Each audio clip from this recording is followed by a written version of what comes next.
Morning. Hey, Jason. How you doing? I'll be adding people here. All right. Okay. So we're live. We just went live. This is Jay Sen with the Content Marketing Virtual Summit. We had a small technical challenge where I actually went into the room for tomorrow, and most of the wonderful speakers were waiting in the correct room, and I was in the wrong room. So today we have with us Simon Bullmore from Mission Drive. Actually, I'm in two rooms right now. 1 second. Okay. Hi, Dan. You all right? Yeah. Hello, guys. Each other anyway. So we have Simon Bullmore from Mission Drive, Dan Maudhub from Wonderful, Jay Sen Rainbird from Flowbird, and we'll have one more person joining briefly in a moment. He was in the other room with me, and hopefully he can switch over to this one. Meantime, let me just quickly go through and do the introductions. We have some really in-depth questions here today, and we had the live panel yesterday was just extremely valuable. The kinds of thinking and the answers that came across were excellent. After the call, after the live panel today, don't drop off immediately, just because there's a few seconds delay between the end of the call and the time when we end the broadcast.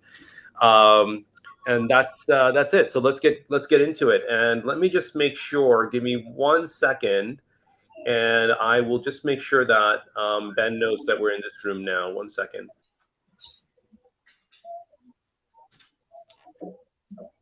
Okay, so let me go through very quickly and introduce everybody. So first of all, there's Jason Rainbird. Jason, welcome to the live panel discussion. Jason is the managing director of Flowbird and has over 20 years experience with sales and CRM.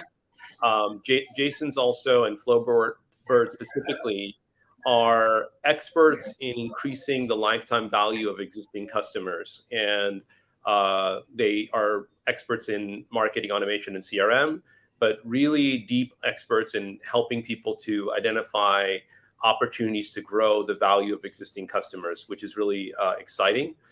We have with us also Simon Bullmore of Mission Drive. He's the co-founder of Mission Drive, which is a UK-based data literacy. Here we are. Welcome, Ben. And digital marketing consultancy. So Simon and Mission Drive are focused on how leaders use data to transform organizations, and really having leadership in large organizations, big organizations, become data leaders, where they guide their organization in terms of using data more strategically and thinking in terms of data all the way through the process. We have also with us Ben Hollom of Q Content. Ben is the founding and managing director of Q Content. It's a digital planning and also content production and research agency. And one of Ben's key points is utilizing information, not assumptions, really thinking through how to build structures for learning and improving the way you learn through marketing programs. And Ben is also a fellow of the Chartered Institute of Marketing and has 25 years plus experience. So it's going to be great to have you with us, Ben.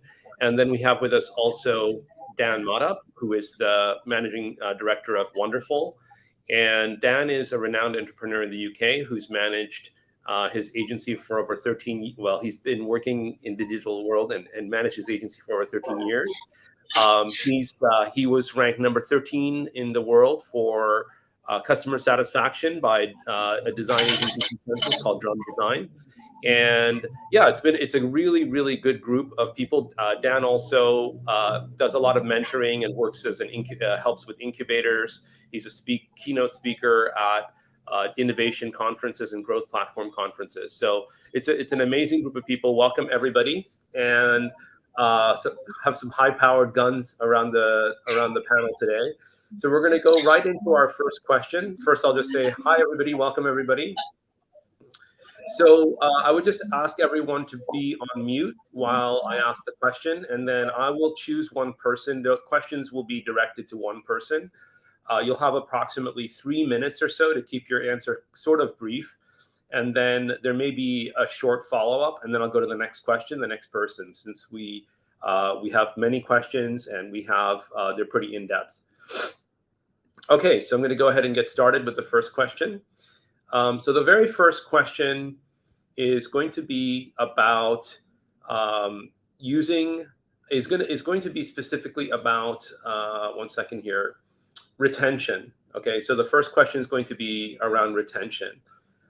So the question is, I'm running. So this, I'll just announce who the question will be for. This will be for Jay Sen Rainbird, and if somebody else, yeah, I'll just target this to Jay Sen Rainbird. So I'm currently running. The question comes in from somebody. This is an anonymous question. I'm running a small SaaS company helping people to learn foreign languages.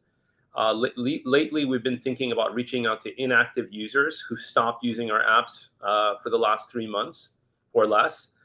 They're still paying us since it's a monthly recurring subscription, but they haven't really been logging in or using the app much. What advice can you share with me about re-engaging or reactivating these types of inactive users? So great question. That goes to Jay Sen Rainbird.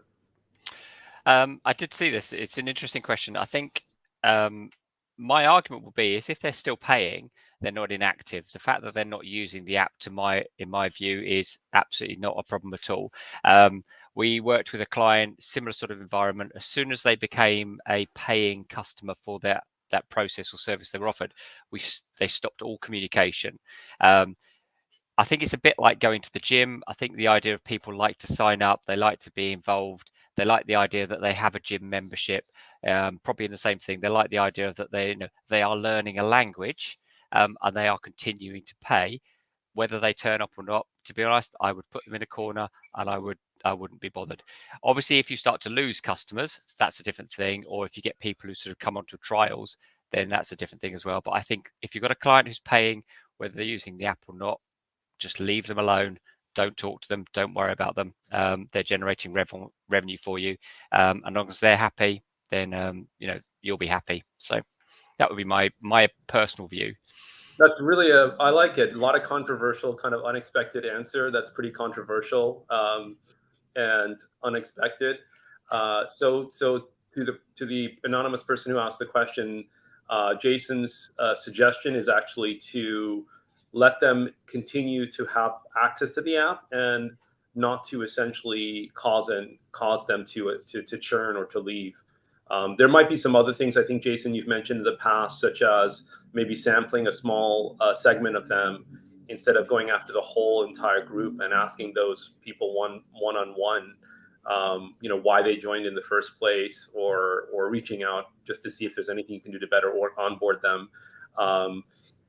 So just one follow-up question for you, Jason. Is this something you see pretty frequently, that there's quite a large number of sort of people who stay in the background, kind of signed up to an app, paying monthly, but they don't actually log in much? Yeah, and it's inertia, isn't it? From a client's perspective, it was very easy to sign up. It's not a lot of money. They're paying the regular amount, and you're monitoring whether they're using the system or not, which I think is good.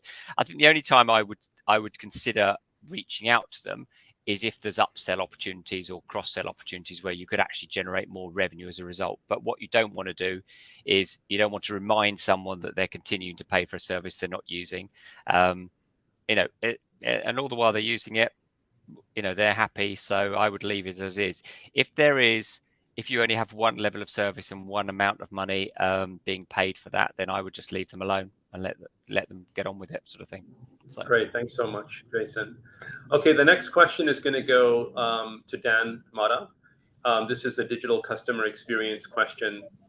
So the question is, this is from Steve. So we're a startup, a tech startup, and we've launched 3 products so far. Some of our products are for B2B, some of them are for B2C, and we're going to be launching a 4th product at the end of this year. We're thinking about rebranding our website. I would appreciate any insights on how to rebrand without hurting our SEO, which is growing slowly for us right now, and without hurting our existing customer experience. So the question is around multiple products with a new product coming out, how to rebrand without hurting SEO. Right, well, that's quite a big question. Hi, Steve. Thanks for that question. So I think some of the things with the rebrand is making sure that the different products talk specifically to your audiences. So when you've got a B2B product and a B2C product, often the messaging might be different, the tone of voice might be different, obviously look and feel could be slightly different. So make sure that you don't cannibalize each audience by confusing messaging or confusing brand structure or hierarchy. So if I hit the homepage of your website, for example, and I'm a B2B customer, is it clear where I need to go? Is it obvious what I need to do? Are you, selling the messages that work for me? And the same thing on the B2C front. So often we might see it could be a microsite off, or it could be a separate section of the website, but the user journey needs to be really, really clear in order to create that good digital customer experience. So I think on the branding side, just clarity is really needed. Keep it simple, but keep it clear. That's really important. Often you see with new products, you end up with a website that can look like a jumble sale, or a brand strategy that looks like what's that there and what's that there. And I think one of the challenges with digital customer experience is that people's attention span has got less and less. So if they can't see what I'm buying into, where I need to go next, and what the call to action is really quickly, often you will lose. You'll end up with higher bounce rates, end up with less time on site, lower conversion rates, things like that. That's one side of the answer around the branding. The other side around the SEO piece is also super important. Yeah, so the first question would be, Steve, is are you optimizing for the same keywords with both products, or are there different keywords? So what's your keyword strategy? What's the kind of customer strategy around your SEO? And then again, make sure that it's done properly and done simply. So with SEO nowadays, we're not just looking at keywords, we're looking at core web vitals, you're looking at a lot of technical and on-site SEO. So often when we're looking at a branding strategy, we're kind of looking at it from a visual perspective, but how about from a content perspective? Are the landing pages clear? Is the on-site and technical SEO really, really clear and structured well? And then I think, one of the sort of key things to think about in bringing this all together is, what do we want? Always start with the end in mind when it comes to the digital customer experience journey.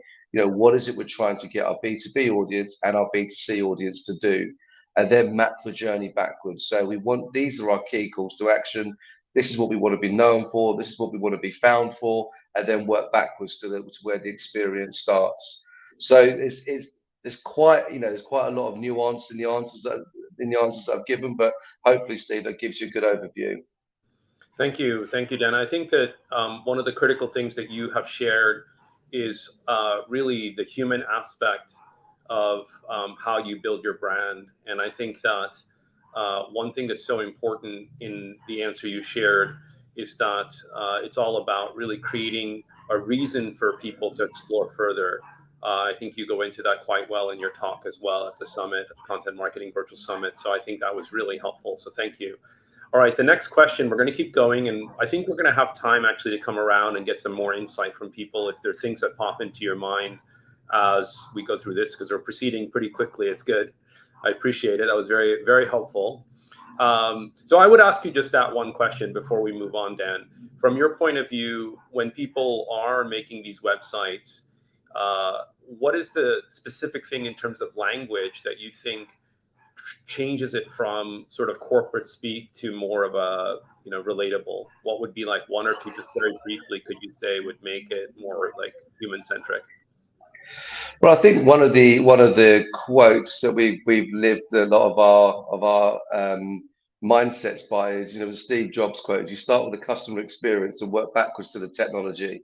And I think often it's very easy to look the other way around. So we want to build a new website, we want to implement a new CRM, we want to, regenerate a lot of our own email activity, whatever it might be. And we think of the technology first, and we think of the what we're going to do and what we want to say first. And often it becomes me too. I want to talk about this. I want to say this. I want my business to know this. But what do your customers want? Have we done the research? Do we have the insight? Do we have the validation around that? So I think when it comes to creating content around a new website, for example, a couple of key points there. One is understanding our audience and understanding our customers. have we tested the messaging? Have we tested the content? And there's lots of different ways in which we can do that. Have we put things like heat mapping on our current website to look at what messages are working and what performances, what's performing better than, above the fold, below the fold? And we use the data to really back up, our hypothesis and our proposition. That's number one. The other side of the coin around content is SEO, which you mentioned earlier. So often we're trying to bring together that human connection, that messaging, that imagery, that tone of voice, obviously with content that Google and other search engines are going to be optimizing for.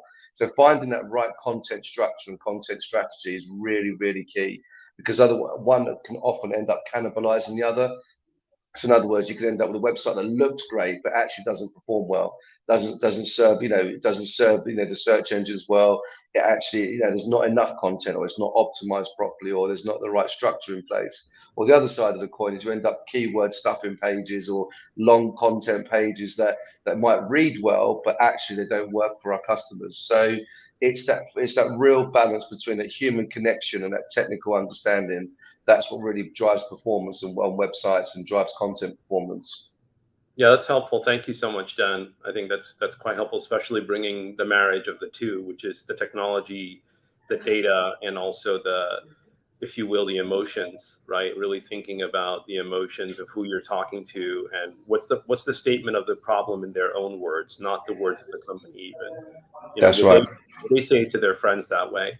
All right, I'm going to go to the next question now. Thank you so much, Dan, which will be for Simon at Mission Drive. This is a really, what I would call, it'll be an interesting question. So this is from John, and the question is around, he writes, John asks the following question. So my company is a tech startup providing small loans to those who are in small towns and villages. They would get funded, buy an electronic car to carry passengers or deliver goods. They would pay back the loan over 6 to 18 months. Since our customers don't really have a credit history, we're building the credit history for them. It's kind of like emerging markets. So now we have a lot of data about our customers' behavior, a lot of data. So just how they use our product, how they use even the electric cars, I suppose. So as a CMO of a startup, I'm CEO and I guess this is a CMO. As a CMO of a startup, I'm constantly facing challenges keeping up with marketing campaigns, how to best utilize the data. And then the question is, what sort of data should I be informing my CEO when it comes to advising him and expanding our service to another vertical? So we'll just start with that question. So what advice can you give, Simon, to somebody who's launching a new product to emerging markets, probably like helping them to get loans for almost like a Gojek or for delivery, and then they have massive amounts of data coming in, and they're trying to think about how to best help that organization absorb that data and build a thought process around that? Well, I mean, for a start, he's in a nice position to actually have lots of data to access to answer questions. But actually, I often say that the trick here is not to jump to the data or the tech. It's a bit of a boring answer. Push AI to one side, put tech.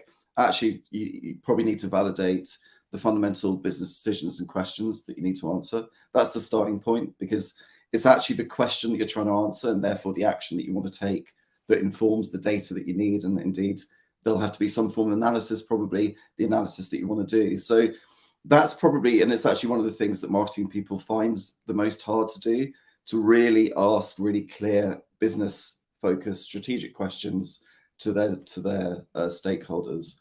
The classic peel back the onion. Why is that important? Why is that important? Why is that important? But also, most importantly, what action would we take? And so therefore, what I would suggest is actually boiling it down into sort of a set of very clear questions. And a question might be, what price point would this particular vertical support, or how competitive would this price point be? And then potentially you're looking at internal data sources to answer that, but you might also be looking at external data sources, competitive data. You might want to look at, open data provided by, about that sector. So, what are consumers doing in the sector? Is the sector growing? Is the segment growing?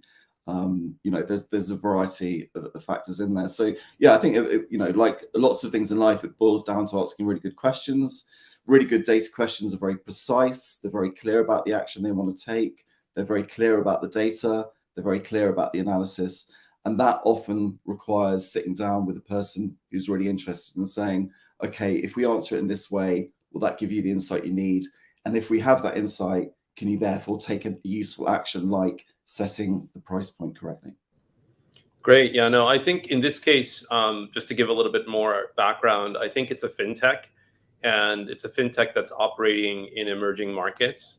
And they're essentially helping people who've never had credit before.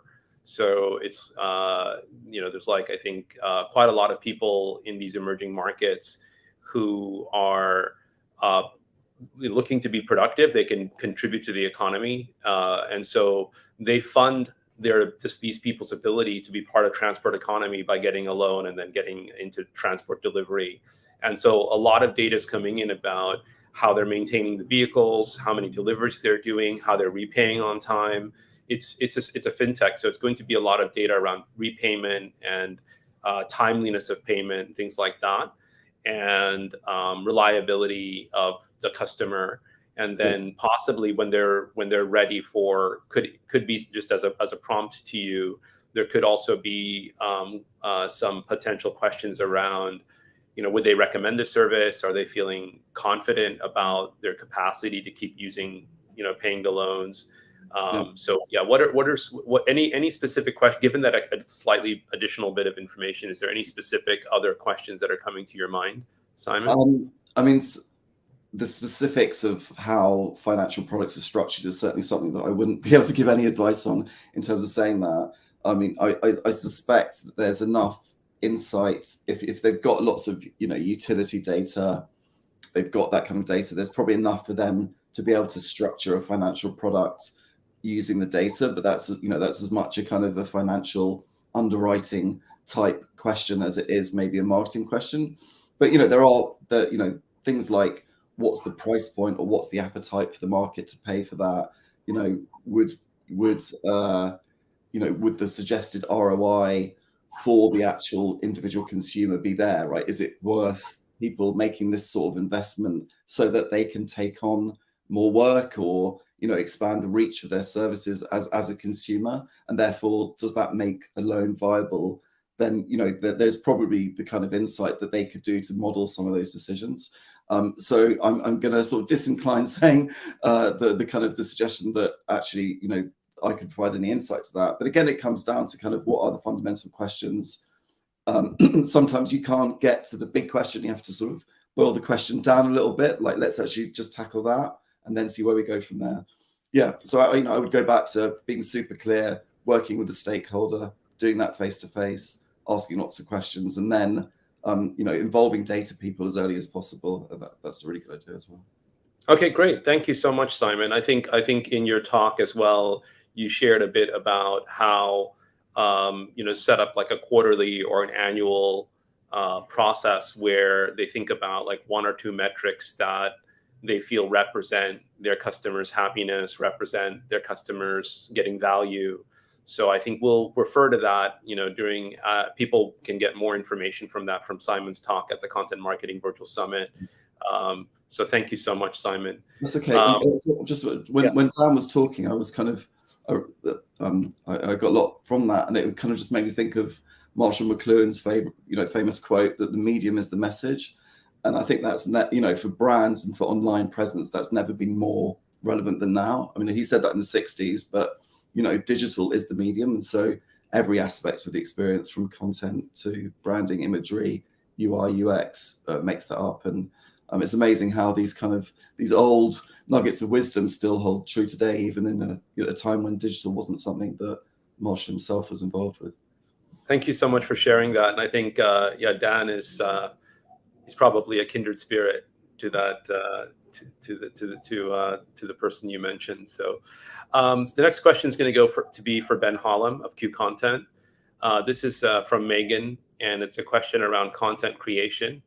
So Megan asks, my company provides financial planning, bookkeeping, and business consultancy to local businesses. We have 50 different accountants, financial planning experts in our company. Since our accountants and financial planning experts talk to prospects and customers, they get a lot of insights on different questions our customers ask or have. I've been trying to get them involved in the content creation, but they don't really think it's their job. They want to do the accounting.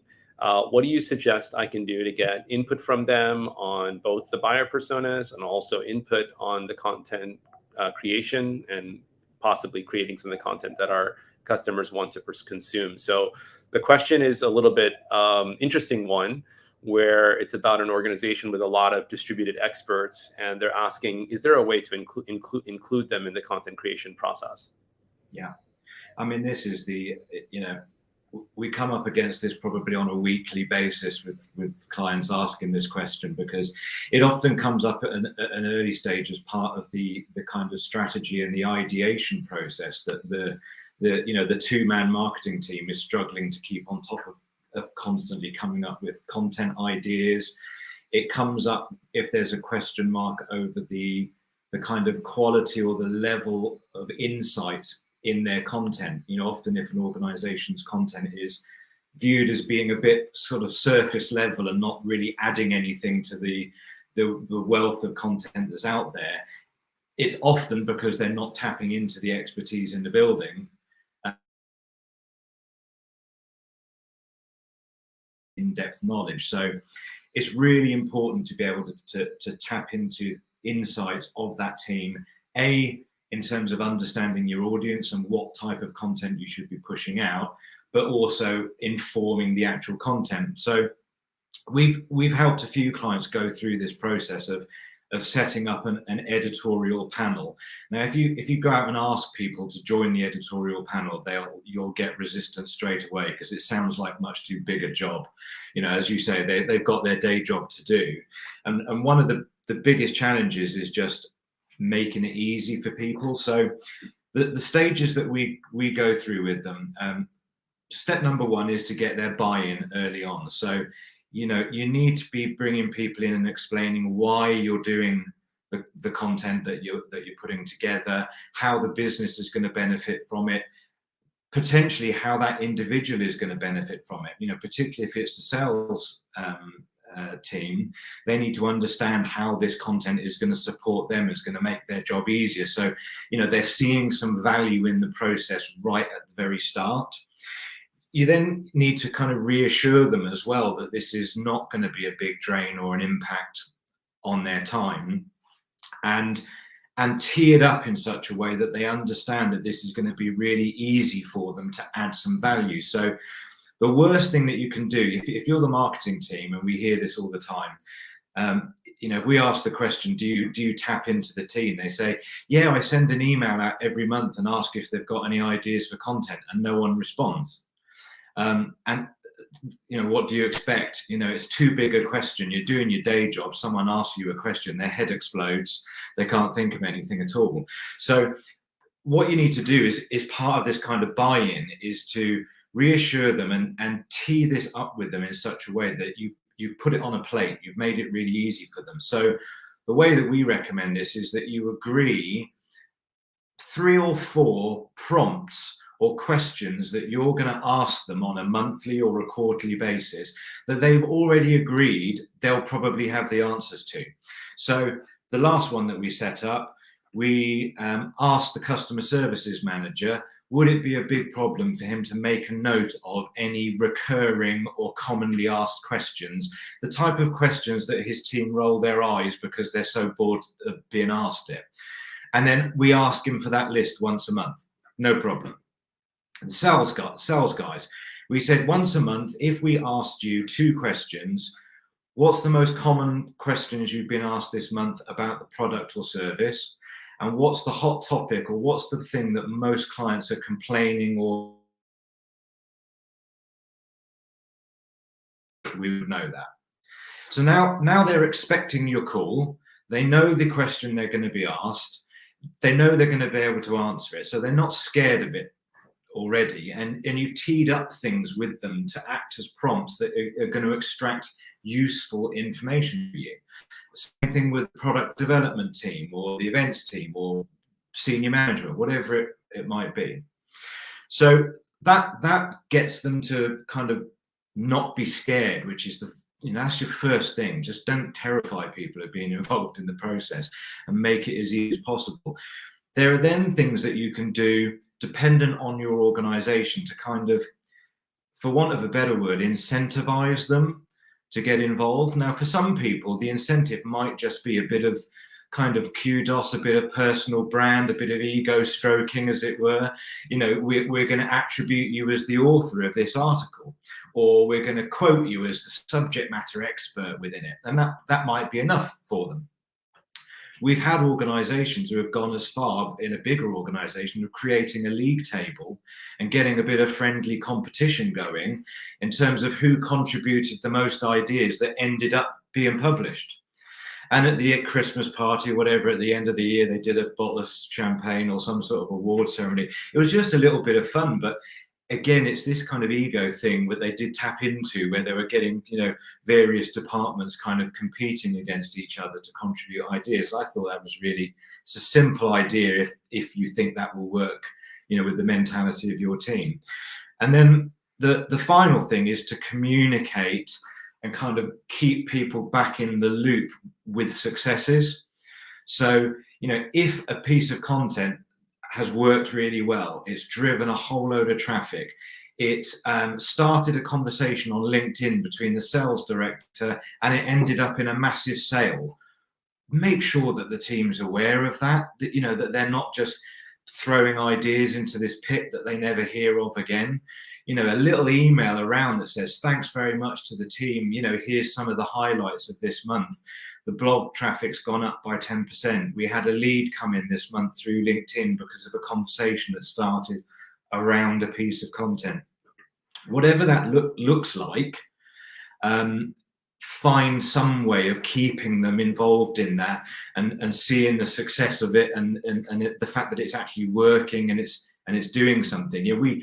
We had a situation last month where we had a sales inquiry come in, and the reason that she'd inquired was we'd included an example of a video that we'd built for a client in a blog on a particular topic. And she'd contacted us because she was looking to get a video built and she loved the style of video. So we then let the team know that had been involved in the planning and the writer that had written it, etc. Great work. We got a sales inquiry because of something that you guys did. And then everybody feels energized and they want to contribute. So yeah, absolutely a really powerful tool. It's all about getting their buy-in, putting it on a plate and making it easy for them, incentivize them, and then communicate when it's working and it's going well.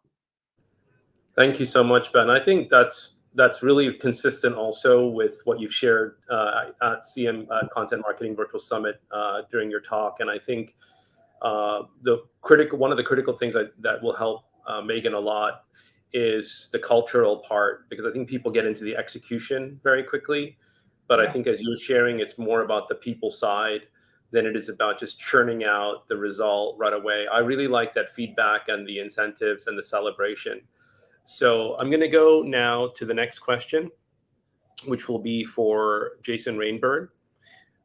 So this question is, going to be around, so this is an anonymous question. So it's around retention. My company is the biggest online bookstore in the country. Wow. We're working with multiple customer segments and verticals, both B2B and B2C, such as helping institutions select the right kind of books for their students, helping college students choose the right textbook and giving them a peace of mind that they're getting the best textbook, providing books for entertainment as well, entertainment purposes. So our CRM is quite huge. It's kind of an open question. What are some best practices to create repeat buyers? So a very open question. So Jason, why don't you kick off with a thought process around one of the largest booksellers in the country, working with students, have a massive CRM. What would be, if you were sitting next to the CMO right now, what would be the first few things you would outline them as exploration, or what they should start to consider some steps to start creating repeat buyers? There's a couple of things I would look at first. So from a CRM perspective, I'd like to start to look at profiling. So for example, if an institution is providing a particular course, or we know that a particular student is doing a particular course, is then obviously to map around the process of these are the relevant textbooks for that particular person for that particular course. I think the other side of it then, particularly from the CRM data, is if someone else who is also doing that course buys a particular book, I would trigger an email out to the system to the other people on that course saying, just to let you know that someone else has now come in and bought this particular book. It could be useful for you. And I think that would be the best way. The other thing I did look at this as well is whether there is, come back to before, whether some sort of subscription type process to get people to pay on a regular basis and then be able to sort of get discounts and offers and deals off the particular book to keep them. The other element, now this obviously depends on the web tracking element with their system, depending on what they're using, is whether you can actually monitor where people are coming back onto the site and where they're not coming back onto the site, and then trigger relevant email campaigns off the back of that data. But to me, if I go back to the first point, I think the first point is profiling the customer, profiling the institution and the courses they offer, profiling the students and the courses they're currently doing, and then start to trigger campaigns around the back of that and advising on additional textbooks and also additional sort of people that do. And it's front of mind, really. I think the other thing from our perspective as well is lead scoring.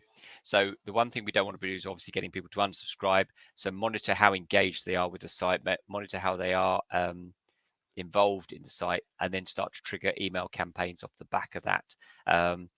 When they start to drop, or if they're particularly active, point them in sort of more emails and more content to sort of furnish that process. That would be my profiling, would be my first port of call for that.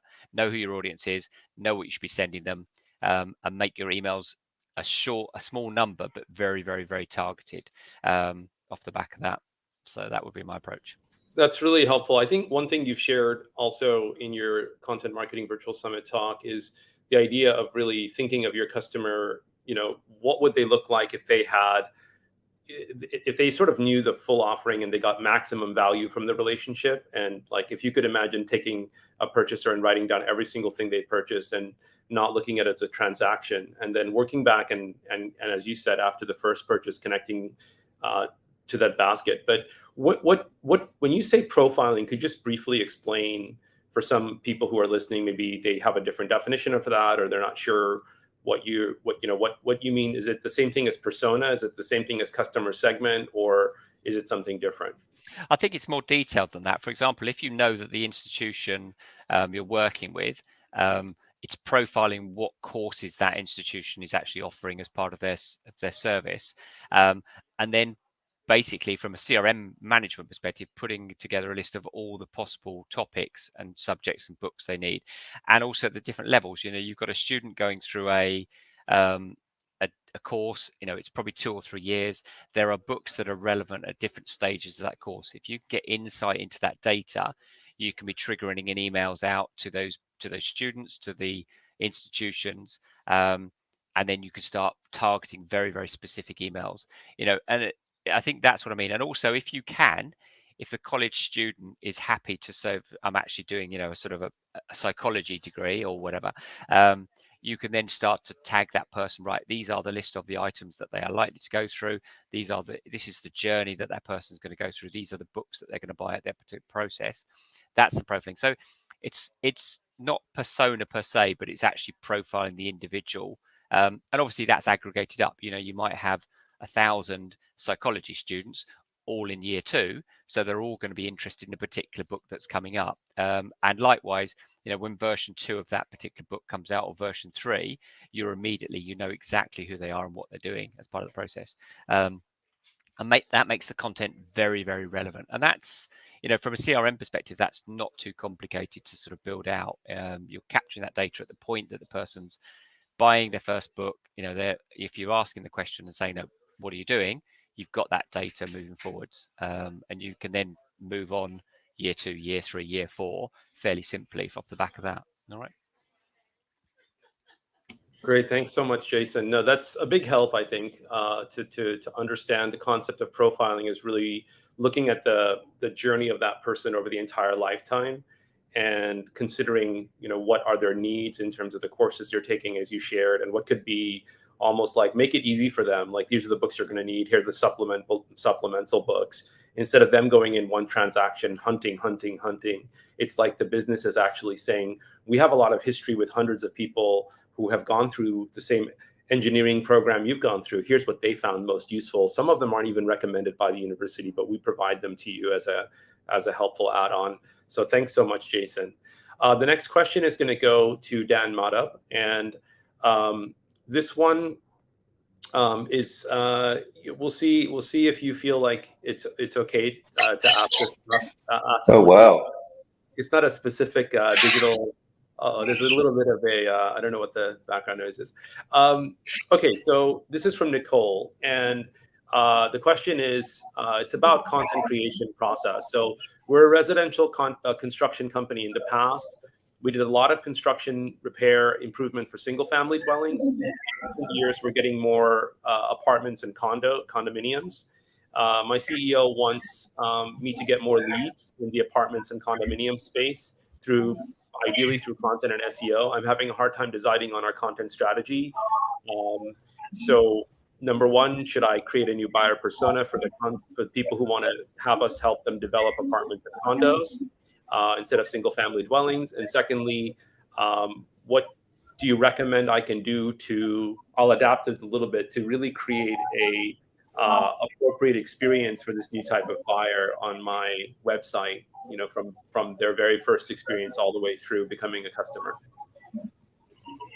Okay, yeah, I think to answer that question, you've got to sort of maybe take a bit of a step back, and before you get to the content piece, it feels like there's a little bit more of a sort of marketing strategy or a marketing funnel that may be needed. So first question to ask is, if we know who is the buyer, so we know we've got a target audience, then where are they? Where are they currently, dwelling? Are we looking at search traffic? Are we looking at paid search? Are we looking at social media? Are we looking at email marketing? Do we have any current data?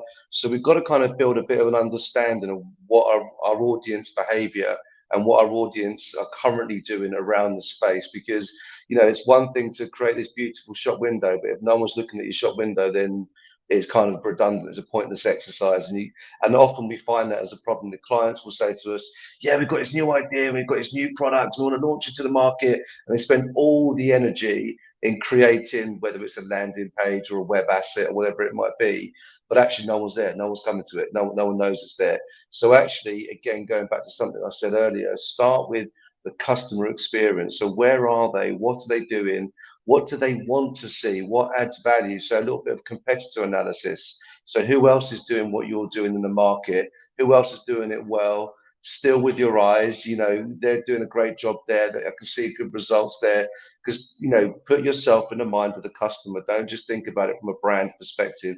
Yes, you want leads. Yes, you want to engage in a sales process, but you've got to take it much further up the funnel and start to look at that engagement process. So if you've got any current data, that's great. Talk to them.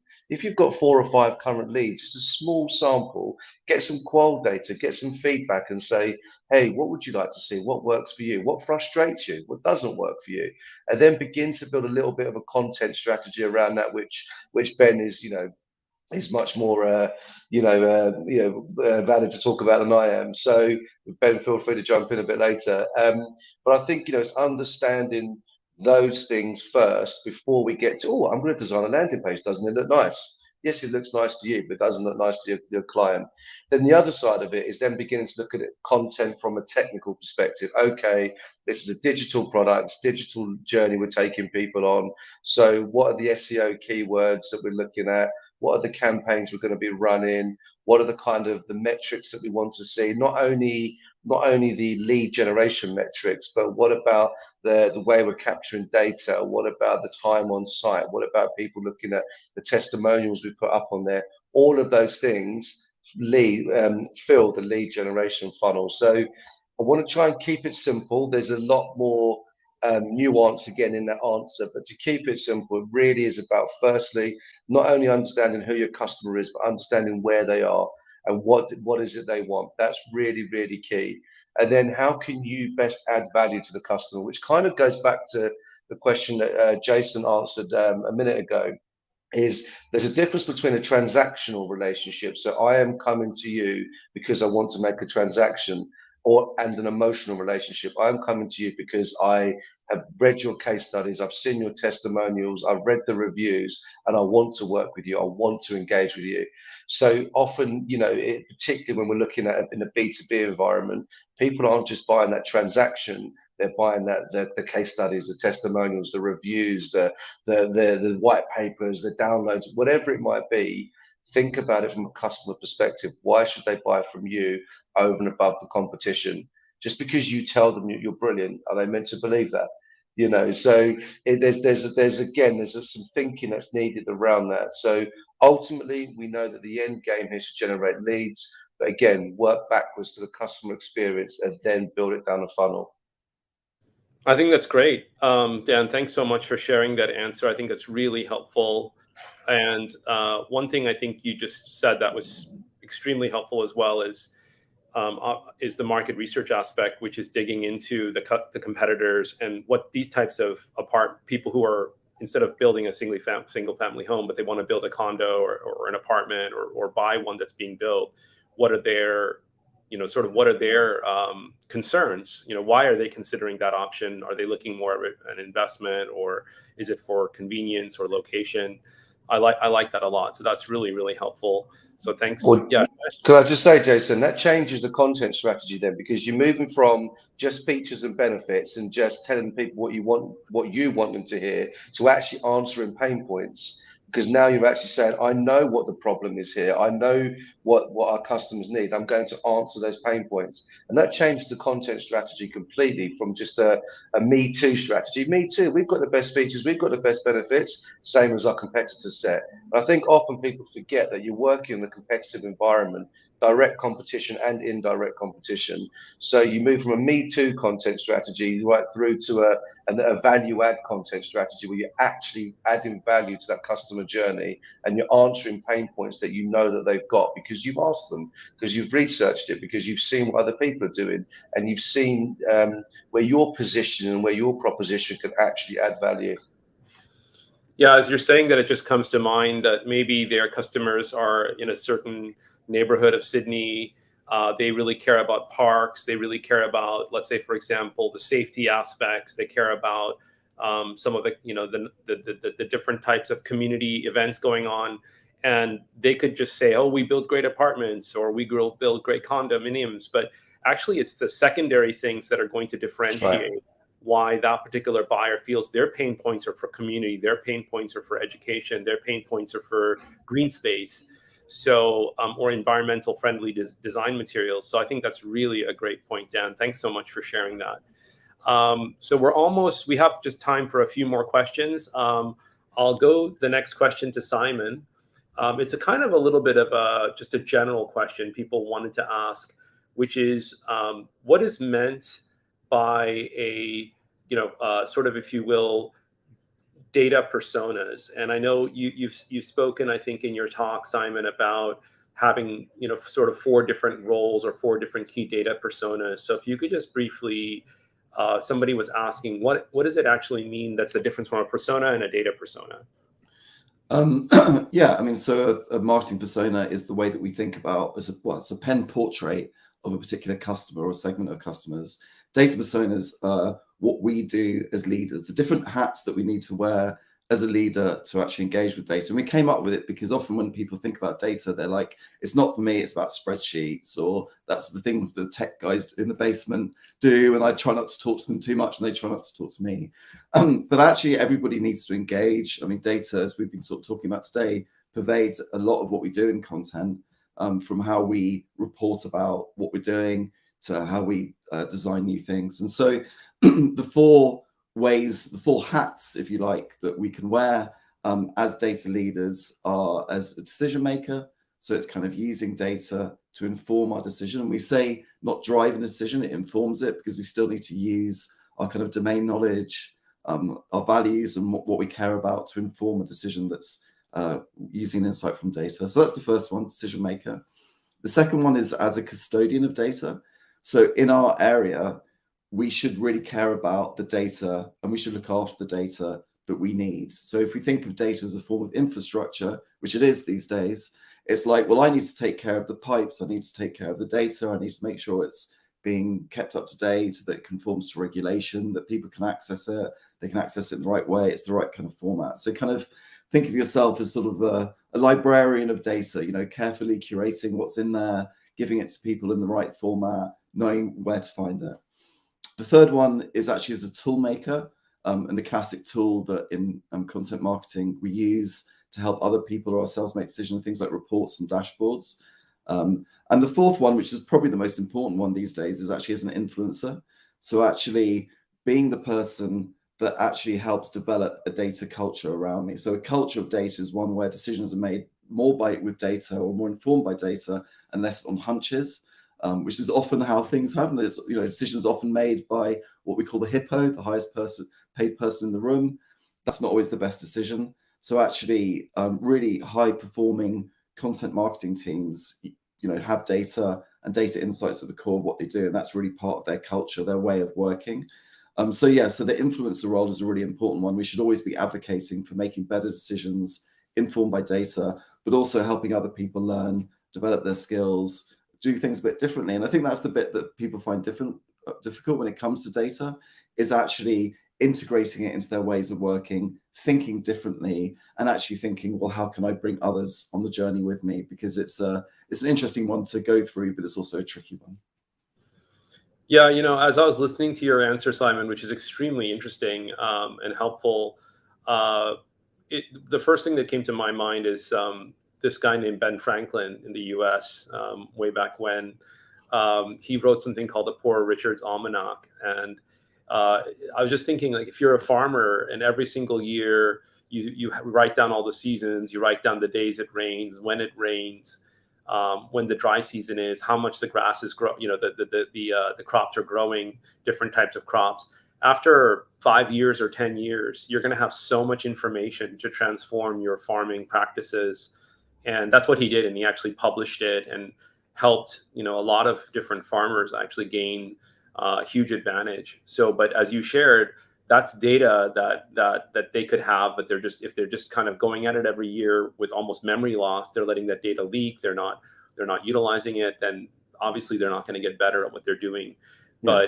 But to your point, that's something that people could use in terms of how they get yield from their marketing and their growth programs as well, right? Because similarly, there's all these patterns of things that seem kind of like, oh, that's too quantitative, that's too difficult, but it's actually pretty interesting once you start to pull it together. It's about flipping the practice from often, I mean, I'm certainly guilty of this, data being just something that you know hurriedly grab together to give a report to a client, and just switching that to actually as part of our daily practice, like looking after our data infrastructure, looking after our data, being informed by the insights, developing our skills. It's all those sorts of things. So it's just that sort of slight shift in mindset, and you know, and that's hard. You know, changing how we do things is difficult as humans, but you know, we have to have that intent of going, actually, we're going to become more data informed, and therefore I'm going to think about the different hats that I'm wearing and purposefully put one on and develop my skills and actually, you know, inhabit that persona when I'm. Thank you for sharing that. Yeah, I think it's really helpful. Thank you so much, Simon. So I'm going to go to Ben, and I'm going to essentially do a two-part thing. One is going to be, we're going to go into the final few minutes now, where everyone's going to summarize, essentially, you know, have a chance to summarize 1 or 2 sentences, you know, something that you want people to walk away with. And so I'm going to phrase it to you as a question, but you essentially can, you know, choose something else if you want, but something for people to walk away with from your experience, you know, really thinking about content deeply. And the prompt, if you will, is how to make content authentic, especially if you're doing it as an agency for clients, or if you're a client hiring an agency.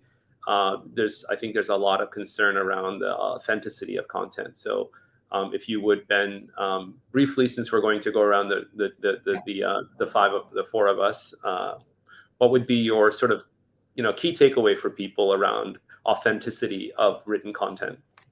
I think you know, when you talk about authenticity, we also use the word relevance. And that works two ways. It's got to be relevant to your audience, but it's also got to be relevant and credible from you as a brand. So we often hear that expression that, you know, we like to buy from companies that we know, like, and trust.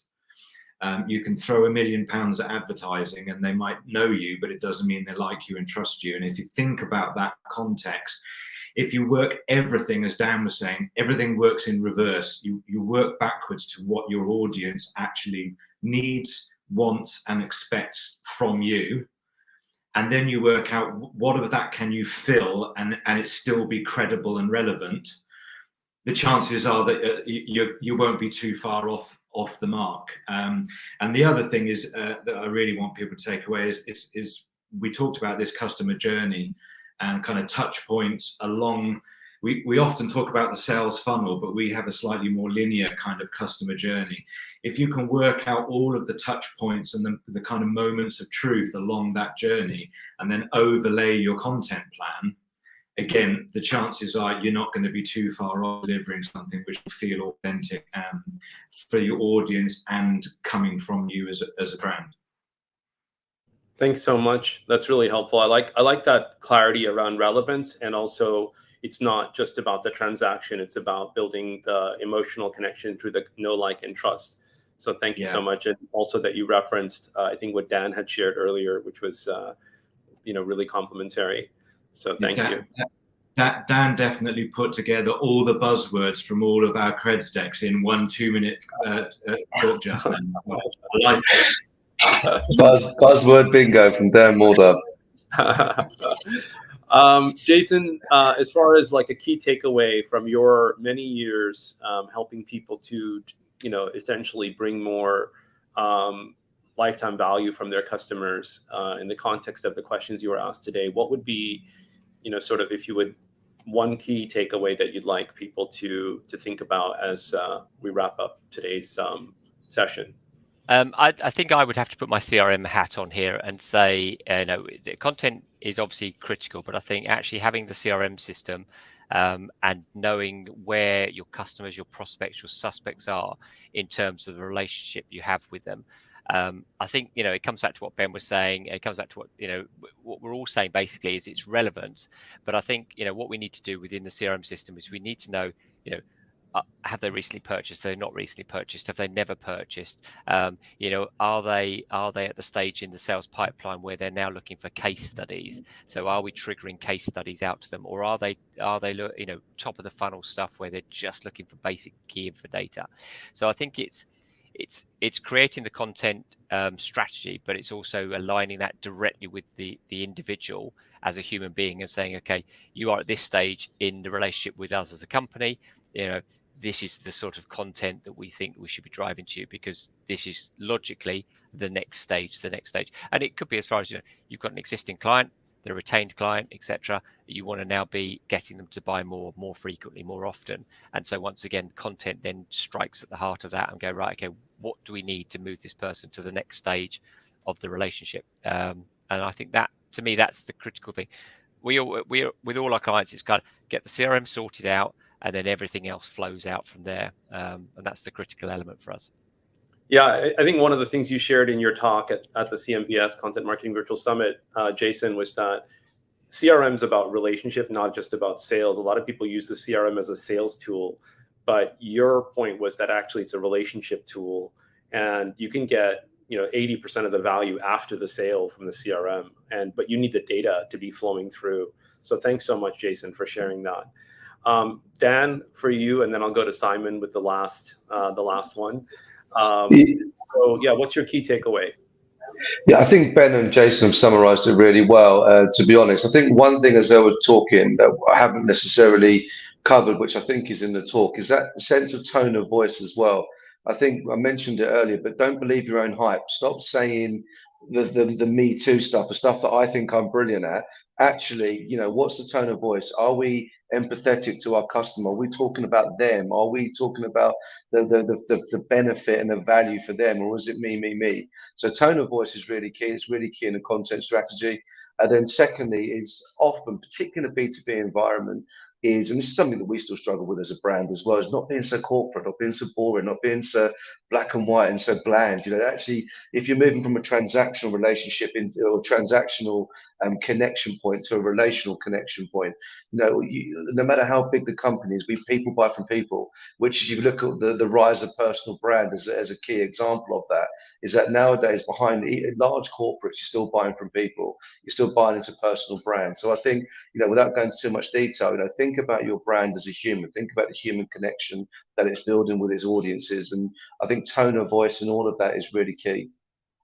Yeah, I think one thing you shared in your talk, which was amazing, was that, you know, if you think about a relationship and you're a good listener, and you're really emotionally, you know, caring about what what the other person needs, you're much more likely to communicate, you know, relevantly, as Ben has shared as well. I think that was really good. And your point really is that should be where you start. You know, that's where you should start everything as far as, you know, building great content, building a great band and a great digital experience. So Simon, from your point of view, for people who you think are essentially letting data, you know, sort of slip through the fingers, through the cracks, they're scared of it, what would you say as sort of your, you know, kind of one thing you want people to think about as far as like not letting that data escape and or caring about it? Yeah, I'm going to pick up on what Dan and Ben were saying about kind of authenticity and humanity. And actually, in this world where there's so much data, actually, it's really important that we do retain our sense of humanity in all of this.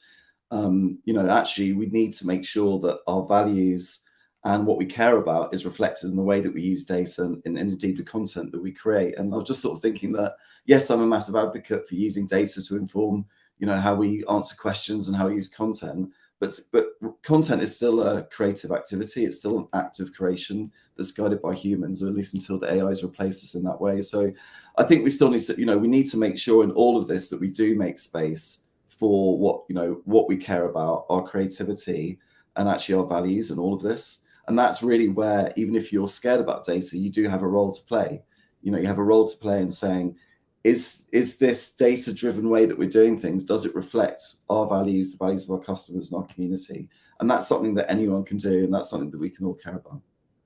Thank you so much, Simon. I think, too, you did share that many people feel like they're not allowed to talk about it or ask questions about it or participate. And I think one thing you've shared in your talk is creating a culture of permission where people feel like, oh, I have space to actually make mistakes.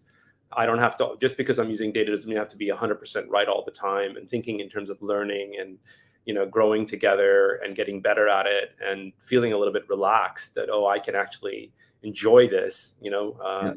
I think it's something that we could all do better. I know that I could in my business, like empowering people to really, you know, make decisions on their own, to be comfortable in decisions and to be comfortable if things don't quite go right, but still have that, retain that sense of humanity, individualness, and authenticity. I think that's something that we can all strive for.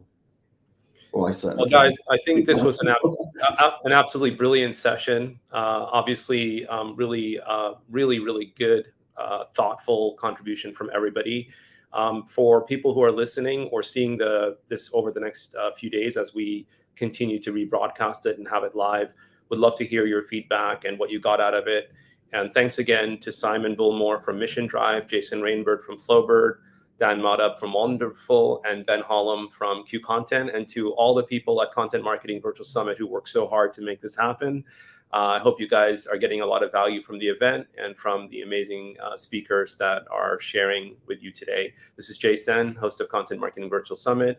We have another live panel coming up tomorrow, and all the speakers here, their talks are being broadcast. So please check them out and make sure you comment and share.